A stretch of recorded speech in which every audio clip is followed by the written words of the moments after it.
সবার প্রথমে আমরা ইয়েস নো টাইপ প্রশ্নবোধক বাক্যের ভয়েস চেঞ্জ কিভাবে করতে হয় এটা একটু দেখে নিই। দেখো, ভয়েস চেঞ্জ করতে গেলেই তোমাকে সবার আগে যেটা জানতে হবে সেটা মাথায় রাখবা। সেটা হলো তোমাকে আগে জানতে হবে ভার্বটা কি, জানতে হবে সাবজেক্ট কি, জানতে হবে অবজেক্ট কি, আর তারপরে জানতে হবে টেন্স কি। এই জিনিসটা তোমাকে জানতে হবে। তাহলে সবার আগে দেখো, এই যে বাক্যটা have you notice this incident, এই বাক্যে ভার্বটা কি নোটিসড, সাবজেক্টটা কি ইউ, অবজেক্টটা কি দিস ইনসিডেন্ট। এরপরে তোমাকে জানতে হবে যে এই বাক্যের হেল্পিং ভার্বটা কোথায় আছে, এই যে হ্যাভ। দেখো সাবজেক্টের আগে আছে, আসলে এটাই প্রশ্নবোধক বাক্য। কেননা প্রশ্নবোধক বাক্যে হেল্পিং ভার্ব সবসময় সাবজেক্টের আগে বসবে, মাথায় রাখবে এটা। তাহলে এই যে বাক্যটা, এই বাক্যটা কোন টেন্সে আছে? হ্যাভ আর ভার্বের থার্ড ফর্ম কোন টেন্স? Present perfect tense. দেখো যারা টেন্স এখনো জানো না তারা বন্ধ করে দাও ভিডিও, আগে যাও টেন্স শিখে এসো।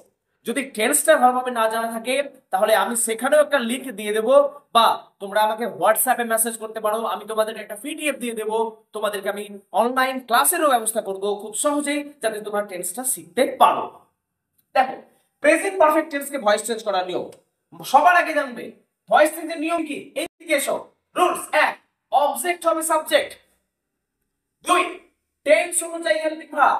3, সর্বদা ভার্বের থার্ড ফর্ম। 4, সাবজেক্ট হবে অবজেক্ট, তার আগে বাই বসবে। আমরা 3 লাইনে করার চেষ্টা করব, তারপর আমরা সহজে বুঝিয়ে দেবো যে কি করে করতে হয়। দেখো 1, এই অনুযায়ী ভয়েস চেঞ্জের এই নিয়ম অনুযায়ী অবজেক্ট হবে সাবজেক্ট। অবজেক্টটা কি গো? This incident. তাহলে আমি কি করব? সবার আগে লিখলাম দিস ইনসিডেন্ট লেখার পর 2 নম্বর বলেছে টেন্স অনুযায়ী হেল্পিং ভার্ব, এটা প্রেজেন্ট পারফেক্ট টেন্স। তাহলে হেল্পিং ভার্ব বসবে হ্যাজ, হ্যাভ প্লাস বিন।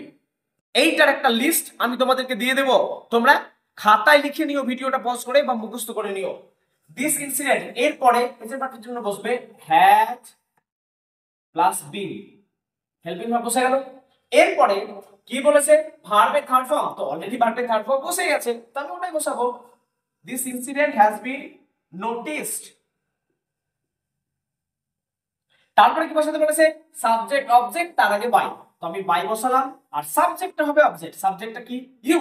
এখানে আমরা অবজেক্টে ইউ বসাবো, ইউ এর কোনো পরিবর্তন হয় না, তাই ইউ বসে গেল। তবে বাক্যটা কিন্তু প্রশ্নবোধক হলো না। প্রশ্নবোধক যদি তুমি করতে চাও তাহলে একটা শর্ত অবশ্যই মাথায় রাখবে, হেল্পিং ভার্বটুকুটা আগে চলে যাবে। এই বাক্যে হেল্পিং ভার্ব কোনটা?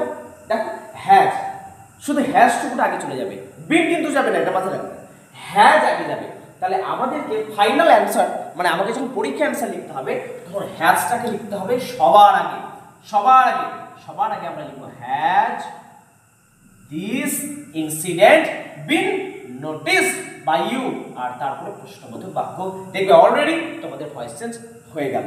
প্রথমে 3 লাইনে করার চেষ্টা করো, তারপরে 2 লাইনে করবে, সরাসরি ডাইরেক্ট অ্যান্সারে যাবে, তাহলে তোমাদের সবথেকে বেশি সুবিধা হবে।